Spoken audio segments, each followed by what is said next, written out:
Olá, está começando mais um episódio do Pod da Gente. Eu sou Noriana Berend e hoje a gente abre uma nova série de conversas aqui no podcast. Tema que atravessa gerações, que transforma vidas, mas que ainda é um desafio para muita gente no Brasil. O primeiro foco, acho que no primeiro start aqui, seria pensar nessa questão da fiscalização dessa inclusão. Como é que o MP, na verdade, é que ele atua para garantir de fato esse acesso e essa permanência desses alunos com essas necessidades especiais no ensino regular. Dá para traçar um panorama de que crianças especiais que a gente está falando aqui, porque fica sempre mais fácil e mais palpável para quem está nos ouvindo. O que nós temos trabalhado é através das promotorias regionais de educação, principalmente dos promotores da infância e juventude também em conjunto, que é no sentido de defender o direito à educação, também principalmente o direito à saúde, que nesse caso ele vem muitas vezes interligado, de crianças e adolescentes que precisam de algum apoio de saúde, né, que precisam de um apoio pedagógico na escola também, não necessariamente com um diagnóstico médico, porque na educação não é isso que vai dizer se essa criança ou adolescente é público-alvo da educação especial na perspectiva inclusiva. O que vai dizer é a percepção do professor titular da turma. Essa escola ela precisa ter um professor de atendimento educacional especializado. Se não for exclusivo, pode talvez em algumas circunstâncias ser compartilhado com outra escola, mas esse profissional de referência, o professor de AEE, ele precisa existir também na escola para fazer essa identificação, né, sobre que tipo de suporte pedagógico, de tecnologias esse aluno precisa. Então, o que nós temos visto é muita desinformação da sociedade sobre essas regras que existem na nossa lei e também uma confusão entre a saúde e a educação. Quando o médico, né, ele faz análise para o direito à saúde desse estudante. Mas são os profissionais da educação que identificam quando tem uma necessidade que não pode estar condicionada ao laudo médico, mas que deve ser avaliada ali pela equipe pedagógica da escola. Esse é um ponto principal que a gente precisa esclarecer. Muito se fala sobre o profissional de apoio também, e se faz uma certa confusão, não se tem um conhecimento de acordo com o que a lei diz sobre esse profissional de apoio, que muitas vezes a família tem essa expectativa, né, de que necessariamente precisa ter um profissional de apoio, o que não se aplica, porque a gente precisa que os profissionais da educação avaliem se o profissional de apoio para aquele aluno é necessário, porque muitas vezes ele vai tirar a autonomia desse aluno, ou ele vai retardar que ele desenvolva essa autonomia. Então é preciso avaliar, não pode generalizar isso, é algo que nós temos visto, e que muitas vezes o médico coloca que o aluno precisa de profissional de apoio na sala de aula. E o que o Ministério Público tem trabalhado é um olhar da educação individualizado para esse estudante enquanto ele está no espaço escolar. Porque é o professor titular da turma que sabe como ele, né, está ali se desenvolvendo, quais são as necessidades pedagógicas e, eventualmente, também de um profissional de apoio ou não. Esse profissional de apoio pode ser compartilhado, depende da situação. Então, uma premissa que as pessoas precisam entender é que cada caso é um caso. E que nós trabalhamos também com um enfoque, porque a nossa lei vem evoluindo para isso, de que esse estudante, ele vá, no decorrer da trajetória escolar, desenvolvendo autonomia também. Porque ele vai precisar disso depois que ele concluir a escola e que ele for para a vida adulta. Né? E ele vai muitas vezes ter condições até de trabalhar no mercado de trabalho. Mas para isso também essas questões precisam ser trabalhadas na escola, aos poucos, né, gradualmente, de acordo com as capacidades de cada um, mas nós precisamos olhar para aquele indivíduo. Nós temos visto, inclusive, documentos médicos padrão, que só mudam o nome, Que absurdo. Do aluno, e que fazem até com um espaço que é um xizinho, ou seja, é um formulário, né? Então, infelizmente, nós estamos tendo que olhar para isso e vamos chamar o CREMERS para encaminhar alguns documentos que chegaram ao nosso conhecimento nesse sentido, porque isso não garante direitos, muito pelo contrário, viola direitos, além de poder caracterizar um crime, mas isso está dificultando o acesso ao que esse aluno realmente precisa, porque leva para a escola um documento, muitas vezes a escola fica receosa de contestar aquele documento do médico. Então, isso é um outro trabalho que o Ministério Público tem feito, de fortalecer também a escola para que ela entenda que essa avaliação ela tem que ser pedagógica, porque quem estudou para atuar na educação é o profissional de educação. Assim como o professor não pode dar receita médica, o médico também não pode dizer o que precisa a escola oferecer dentro da sala de aula. Isso vai depender muito da própria estrutura, doutora, das escolas, de ter essa preparação da formação, inclusive? Isso, é um outro ponto. Pressupõe uma formação dos professores sobre como, né, lidar com esse aluno, sobre pedagogicamente como também estimular esse aluno a ir avançando do ponto de vista do aprendizado, né? Então, isso é uma outra linha de atuação do Ministério Público, a capacitação dos professores. Sim, a estrutura das escolas, porque muitas vezes é preciso uma adaptação física até, ou de alguma tecnologia que aquele aluno precisa, que nem sempre a escola vai dispor. E isso vale para a escola pública e privada. Esse não há uma distinção da norma. Eu ia perguntar isso, porque a senhora fala num avanço da lei que garanta mais autonomia para o estudante, e essa lei ela se aplica independente de rede pública ou rede privada de ensino. Exatamente, inclusive nas universidades também. É? Então, é um processo que nós estamos vivendo hoje, né? Na educação, na saúde também, na sociedade como um todo, né? Para nós entendermos o que significa efetivamente a inclusão, para nós podermos evitar qualquer tipo de discriminação, porque é vedada em lei, porque é um crime. Por exemplo, não pode haver a negativa de vaga por motivação de uma deficiência, seja ela qual for. Então, é um processo ainda que nós estamos trabalhando, não é uma legislação que vai garantir 100% que isso não aconteça mais, né? E nós precisamos mudar uma cultura da sociedade nos espaços em geral, né, nos espaços coletivos também, mas claro que a escola é o primeiro espaço que qualquer criança tem direito a estar para a socialização, para o aprendizado, né, para as experiências, para se desenvolver completamente como ser humano.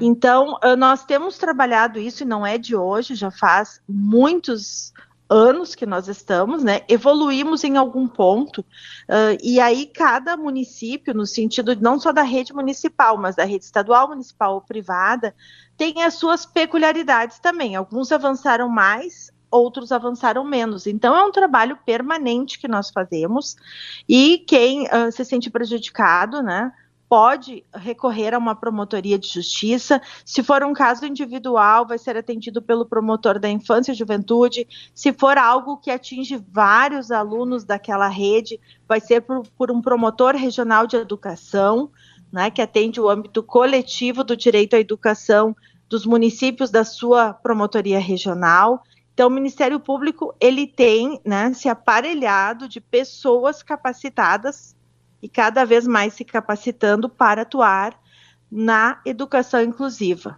O Ministério Público ele tem dados em termos de quantas crianças ou adolescentes hoje, ou até adultos, já que a senhora fala, né, nessa questão também da regulamentação aí dessa lei ser estendida a esse curso superior também, de quantos são esses alunos atendidos hoje aqui nas redes pública e privada do Estado? Tem um panorama? Isso cresceu? Tem crescido? Os dados podem ser encontrados no mapa social no site do Ministério Público, sobre a quantidade de acordo com a faixa etária. Com a etapa da educação, mas sim, tem aumentado. E o que aí sim a medicina tem dito, porque daí isso vale para todas as áreas que essa pessoa tem direito a ter assegurado aquilo que a lei prevê, O que eles têm dito é que também na medicina o diagnóstico, né, os pontos que são considerados para o diagnóstico mudaram. Então, também isso é um dos fatores que leva com que hoje nós tenhamos mais pessoas identificadas como esse público-alvo. Mas isso não importa. O que importa é que nós precisamos olhar o aluno, né, como aquela pessoa que pode ter até uma superdotação também. E aí ele também, eventualmente, vai ter direito a estar ali com o professor do atendimento educacional especializado para ter algum apoio que ele necessite. Então, isso também precisa ser avaliado pelas escolas. Então, o que nós temos visto, né, é que a educação, nos últimos anos, ela mudou para ter esse olhar mais individualizado para o aluno. Claro que nem todos estão prontos, passa também pelos cursos de formação dos professores, pelas licenciaturas, né? Então, ali também eles precisam mudar o currículo, aqueles que ainda não estão adaptados para esse currículo, e trabalhando com os seus professores para também darem conta da educação especial na perspectiva inclusiva, ainda que não sejam professores de AIE, ainda que sejam eles os titulares daquela turma, que vão trabalhar com o grupo todo, eles também precisam ter muitas noções sobre como trabalhar essas questões. Então, é um outro momento, é um outro capítulo que nós vivemos na educação, né?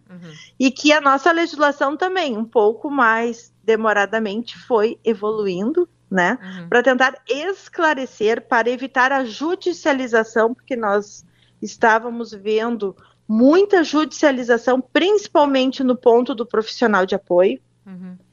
Isso, que é o monitor também, que muitos chamam, né? Então, isso era uma causa de muitas ações judiciais. E o que veio, então? Veio o decreto ano passado para esclarecer melhor sobre isso, para colocar na legislação de que não é o laudo médico um pré-requisito para que este aluno tenha todo esse acompanhamento na escola. Então, são esclarecimentos importantes, porque daí auxiliam as famílias também a poderem buscar administrativamente, sem ter que recorrer ao Poder Judiciário, essa garantia do direito que realmente vai fazer a diferença na trajetória escolar desses alunos. Né? Então, é um trabalho que não é só do Ministério Público, envolve o Poder Executivo, que são ali os gestores da educação, por exemplo, da rede municipal, o governo estadual, que tem a sua rede própria estadual, e as instituições privadas também, que precisam todas elas estar obedecendo a essa legislação. Trabalho multissetorial, um trabalho que é quase formiguinha, né? Porque vai passo a passo, vai avançando. E eu acho, assim, tem essa questão do gargalo da adequação das escolas e do treinamento, da profissionalização, me parece que é um grande desafio ainda nesse sentido também.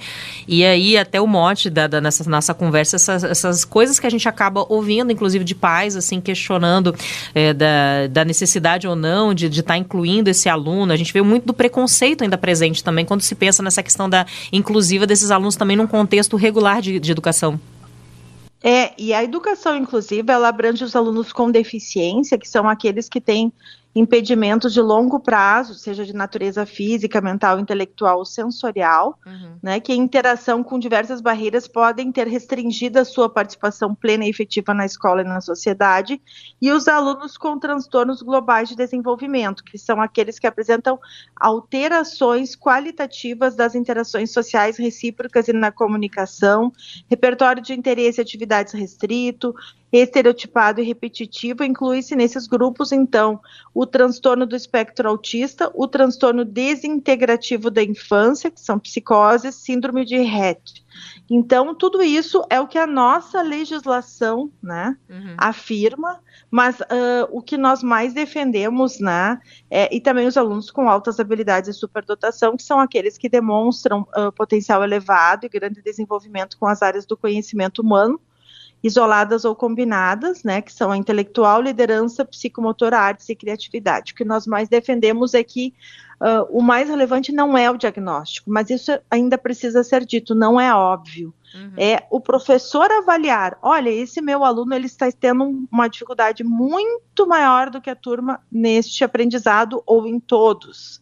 Então, é um sinal de alerta. Eu preciso levar para a minha equipe diretiva, para a coordenadora pedagógica também, e vamos avaliar, vamos encaminhar para o professor de AE. Esse professor de AE vai ter toda uma capacitação que é própria, né, dessa área do conhecimento para fazer várias intervenções e talvez poder verificar que tipo de estratégia precisa ser utilizado para aquele aluno ter o aprendizado. E até verificar, não, ele é o público alvo da educação especial na perspectiva inclusiva. Aí precisamos, então, oferecer para a família também que ele venha no professor de AE para ter um atendimento num grupo menor ou até mesmo individualizado, com uma série de estratégias desse profissional. Então, nós temos trabalhado muito para que todas as escolas tenham o seu professor ou professora de AE de referência. Isso também não está em todas as escolas ainda. Serve para as públicas e para as privadas. O profissional de apoio não necessariamente precisa ser oferecido para o aluno, depende do caso a caso. Mas o professor de AE tem que estar ali disponível. E ainda é um processo. Evoluímos mais em algumas redes, um pouco menos em outras. Eu queria deixar o nosso agradecimento aqui por sempre ter disponibilidade em conversar conosco, esclarecer, falar desse tema tão urgente, tão importante, tão atual, que é a questão da inclusão aí de alunos nas redes, não só públicas, mas também privadas aqui do nosso estado. Tudo de bom e até uma próxima oportunidade. Eu que agradeço a oportunidade e apenas quero reforçar que a inclusão, ela é uma tarefa de todos. É sim da família, né, mas envolve uma atuação conjunta com a escola, com as terapias, a sociedade também tem uma participação importante ao longo da vida dessa pessoa. Em um momento ela é criança, depois ela vai ser adolescente, daqui a pouco ali ela vai ser adulta. E todos nós não podemos discriminar, mas mais do que isso, precisamos de alguma forma contribuir para que essa inclusão aconteça em todos os espaços. Sempre também, claro, priorizando o direito à educação, do acesso, a permanência e o aprendizado. Não é rápido, é um processo permanente e longo, mas que o Ministério Público tem se dedicado para contribuir para que haja uma melhoria nas políticas públicas. Então, contem com o Ministério Público, se houver alguma violação de direitos ou alguma dúvida, podem procurar uma promotoria de justiça para esclarecer. Tá certo, então. Muito obrigada mais uma vez. Tchau, tchau.